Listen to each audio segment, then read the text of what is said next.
रोटी कमाना था। अरे तुम हमारे खेतों में जो हजारों सांप घूमते हैं उनमें से 2-4 सांप उठा के लोगों को दिखा के रोटी खाते से आज तुम समझाओगे कि किसान कैसे बोएगा, कैसे बेचेगा? तुम कौन हो? तुम लोग अमेरिका में बैठे हो, WTO के नौकर हो, बिके हुए हो, बिकाऊ हो, चोर हो, दलाल हो उनके, और तुमने इस देश के किसान के साथ पंगा लिया। चाहे 47 था, हमने इस देश के लिए कुर्बानियां की हजारों, इस देश में से गोरों को भगाया। अब गोरे फिर अंबानी अडानी के मोढे पे रख के इस देश को गुलाम बनाना चाहते हैं। तुम हाथ खड़ा करके बता दो मोदी को, क्या तुम इस देश को बिकने दोगे? हम इस देश को बिकने नहीं देंगे, किसी हालात में बिकने नहीं देंगे। मैं पूरे देशवासियों को हाथ जोड़ के कहता हूं कि मीडिया की बातों में मत आओ। जो 3 काले कानून है उनको खुद पढ़ो और उसकी स्टडी करो और देखो कि किसान, ये हमारे बुजुर्ग, इतने लोग शहीद हो रहे हैं, ये अपनी लड़ाई नहीं लड़ रहे, ये भारत को बिकने के बचाने की लड़ाई लड़ रहे हैं। ये लोग तुम्हारी जो रोटी है जो महंगी होने वाली है, 40 रुपए किलो वाला आटा 200 रुपए किलो होने वाला है, 20 रुपए। मेरे को ये बताओ, मैं आखिरी बात कह के मांगने वाला हूं, 2 रुपए किलो आलू लेके तुम्हारे से, किसानों मेरे को बचाओ, 2 रुपए किलो आलू लेते हैं। तुम्हारा बच्चा जो चिप्स का पैकेट पकड़ता है उस पे 20 रुपए लिखा, कितने ग्राम है वो? 100 ग्राम। 200 रुपए किलो वही आलू एक लिफाफे में डाल के कोई तुम्हें देने वाला है। शहर वालों, चुपचाप किसानों के साथ बैठ जाओ, वरना तुम्हारे बच्चे के हाथ में जो आलू का पैकेट होगा वो 2000 रुपए का होगा।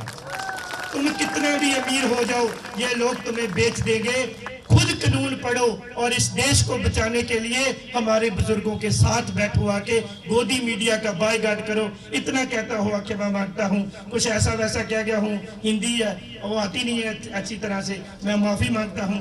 ऊंची आवाज में फतेह बुलाना, क्योंकि गुरु गोबिंद सिंह ने दी है, धर्म का मसला नहीं है, उनके बच्चों का खून है इस धरती में, इस करके फतेह बुलाओ।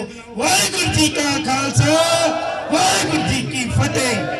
ये हर गरीब की लड़ाई है, ये हर मजदूर की लड़ाई है, हर खेतीहर मजदूर की लड़ाई है, हर इस शहर में रहने वाले हर व्यक्ति की लड़ाई है जो 20-25 हजार से कम कमाता हो। आज हमें जिंदा रहने के लिए खाना खाना है, रोटी खानी है, दाल खानी है, सब्जी खानी है, लेकिन यदि ये कानून लागू हो जाता है, ये आधार। धन्यवाद देना चाहता हूं। यहाँ पे अभी बरसात हुई, बरसात के बीच में तमाम मीडिया के लोग आए, उन्होंने उनसे ठग ठग कर पूछा, भाई आप परेशान हैं? लेकिन किसी ने, एक ने भी नहीं कहा कि मुझे ये परेशानी है, और सब ने कहा हम बड़े आनंद से रह रहे हैं। बहुत बहुत ही बड़ी बात है ये साथियों। हमने अपना दुख दर्द अपने सीने में झेला, हमने दूसरों को नहीं बताया, बड़ी अच्छी बात है साथियों, समझ लेना चाहिए इन सरकारों को। साथियों, हमारे बीच में अभी 2 दिन पहले हमारे बाबा कश्मीर सिंह जी थे, उनसे हम लोगों का दुख देखा नहीं गया और उन्होंने अपनी शहादत दे दी। उनकी शहादत को मैं सलाम करता हूं, और तमाम जो हमारे किसानों ने शहादत दी है, लगभग 60 शहादत हो चुकी है, उन सबको मैं सलाम करता हूं, धन्यवाद देना चाहता हूं। लेकिन साथियों, मैं ये कहना चाहता हूं कि हमारी इस तरह की शहादत नहीं होनी चाहिए। हम बुज़दिल नहीं हैं, हम कमजोर नहीं हैं, हम हर शक्ति से लड़ने के लिए सक्षम हैं।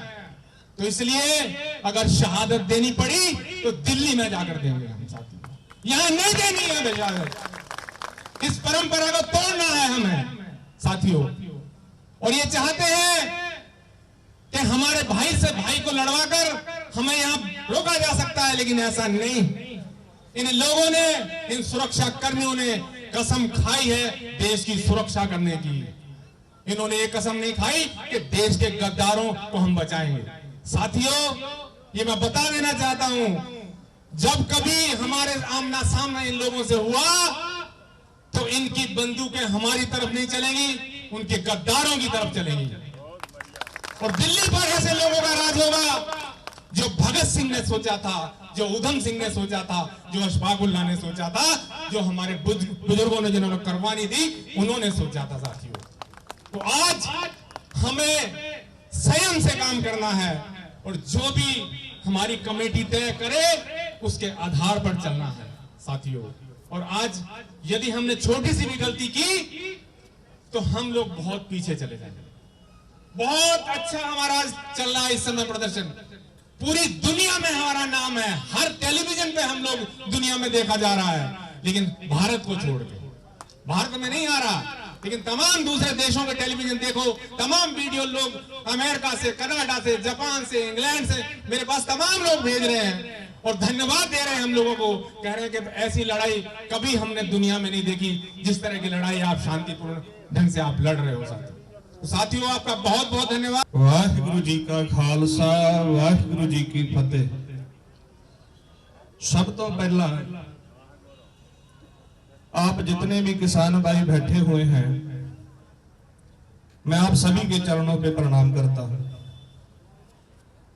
क्योंकि आज जब सुबह हम गुरुद्वारा नानक मता से चले, मेरी वहां पे कथावाचक की ड्यूटी है, हम 5 बजे चले तो मेरी एक छोटी बेटी है 2.5 साल की, वो सो रही थी, वो उसको सोई को मैं छोड़ के आ गया, तो वो बाद में उठी तकरीबन 7 बजे, तो बहुत रोई कि पापा कहां गए। मेरे मन में ये ख्याल आया, अभी मैं आज जा रहा हूं तो मेरे बच्चे का ये हाल है, जो 2 महीने से बैठे उनके बच्चों का क्या हाल हो।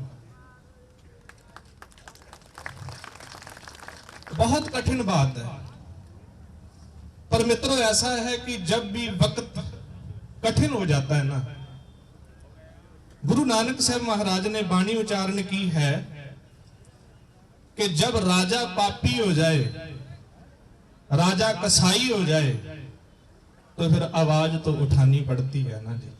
वो कहते कल काती राजे कसाई धर्म पंख कर उड़ रिया, कूड़ अमावस सच चंद्रमा दिसै नाही कह चढ़िया। कलयुग का गहरा समा आ गया और ये देखो राजे कसाई बने बैठे। राजे का फर्ज क्या है? प्रजा का ध्यान रखना। और ये हमारे मीडिया वाले भी खड़े हैं, मैं देख रहा हूं उनको बड़े ध्यान से। तो कल मैंने क्या किया, भी डिश टीवी वालों को फोन किया, और मीडिया वालों आप सुन लेना जरा, मैंने 4 चैनल बंद करवाए अपने टीवी पे। जी हिंदुस्तान, आज तक, रिपब्लिक भारत और जी न्यूज, ये चारों पता मैंने क्यों बंद करवाए? उसमें एक पत्रकार बोल रहा था, नाम था सुधीर चौधरी। मैं नहीं मानता वो चौधरी होगा, क्योंकि चौधरी तो जमीनों वाले जिम्मेदार होते हैं। वो नाम का चौधरी है, असलियत में वो सुधीर चापलूस है, चौधरी नहीं है वो चापलूस है। वो क्या कह रहा था, भी जितने किसान बैठे हैं वो अनपढ़ हैं। और मैं कह रहा हूं तुझको किसानों की एजुकेशन के बारे में पता ही क्या है? हम तो लहराती हुई फसल देख के बता देते हैं कितने क्विंटल निकलेगी। हम तो ट्राली भर जाती है ना जब दाने की, गेहूं की ट्राली भरी हो, धान की ट्राली भरी हो, हम देख के बता देंगे इसमें कितने क्विंटल धान है। तो हमारी एजुकेशन का ध्यान देता है। गाय खड़ी हो, उसको देख के बता देंगे इसके नीचे कितना दूध है, कितना दूध देने वाली गाय है। तू नहीं बता सकता कितना किसान कितना पढ़ा लिखा है। वो अपनी फसल को पालता है, बच्चों की तरह पालता है। गुरु ग्रंथ साहब महाराज कहते हैं, किसान बोवे किरसानी। गुरु ग्रंथ साहब में ना सबसे सच्ची किरत किसान की बताई गई है, क्योंकि ये किरत एक ऐसी किरत है जिसमें बेईमानी हो ही नहीं सकती। क्या करोगे? हाँ, हमसे खरीदने के बाद, हमसे सरसों खरीदने के बाद उसका तेल निकाल के बीच में ये बहुत कुछ मिला देते हैं, बहुत कुछ मिलाते हैं उसमें। हमसे गेहूं खरीदने के बाद उसका आटा बनाने की बजाय उसमें पत्थर डालते हैं पीस के, उसका वजन बढ़ाने की बजाय। इनके मनों में बेईमानी है, हमारे मनों में बेईमानी नहीं है। हम तो अपनी चीज प्योर बेच रहे हैं, गेहूं बेच रहे हैं ना हम। कितना रेट? 1300, 1200, 1000। जे उसमें पत्थर डाल के पीस के आटे का वजन बढ़ा करके उसको 30 रुपए बेच रहे हैं। बेईमान कौन है? अरे किताबों की डिग्रियां हासिल करने से कोई पढ़ा लिखा नहीं होता। असली पढ़ा लिखा वो है जो ईमानदार होता है, और किसान सबसे ईमानदार है। तो मैं कहना चाहूंगा आप मीडिया वालों से, ये झूठ बोलना बंद कर दीजिए, सच की बात दिखाइए। एक समय वो था जब हिटलर की खुशामद करने में सभी मीडिया वाले लग गए थे, आखिर उस हिटलर ने खुद आत्महत्या की थी। क्यों ऐसा कर रहे हो? सच दिखाइए, सच। जे भगवान का रूप बैठे हैं, इनमें कोई बेईमान नहीं है। जे अपने हक के लिए बैठे हैं, कोई अनपढ़ नहीं है। आप कह रहे हैं किसान पढ़ा लिखा नहीं है, चुन लीजिए किसी के साथ इंग्लिश में इंटरव्यू कर लीजिए, मेरे साथ कर लीजिए, हम बताएंगे कितने पढ़े लिखे किसान हैं। मैं भी एक किसान का पुत्र हूं।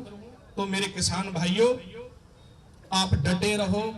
आखिर जे मैं देख रहा हूं बहुत सारे किसान भाई शहीदी यहां पर दे गए हैं, और ये तो संघर्ष में होता ही है। जब जंग लड़ा जाता है ना, उसमें शहादत तो होती है। कबीर जी का एक दोहरा कह के मैं समाप्ति कर दूंगा।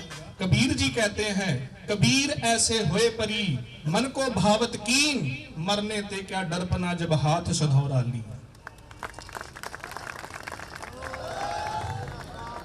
सधौरा बोलते हैं जैसे पहले स्त्रियां सती होने जाती थी ना, सती प्रथा चलती थी भारत में, तो एक नारियल को संदूर लगा के रख देते थे। जब स्त्री वो उठा लेती थी ना, इसका मतलब है अब जे सती होगी। हमने वो सिधौरा उठा लिया है, हम सती होंगे या अपना हक लेकर के लौटेंगे। आखिर में सारे मेरा एक जोर से जयकारा बोले सोनिहाल। वाहिगुरु जी का खालसा, वाहिगुरु जी की फतेह। नेशनल दस्तक की आपसे गुजारिश है कि अगर इसको बचाना चाहते हैं तो नेशनल दस्तक को सब्सक्राइब करने के लिए रेड कलर के सब्सक्राइब बटन को दबाएं, फिर बेल आइकन की घंटी दबाएं। नेशनल दस्तक को बचाने के लिए बहुत जरूरी है कि हर खबर को शेयर करें, लाइक करें, कमेंट जरूर करें।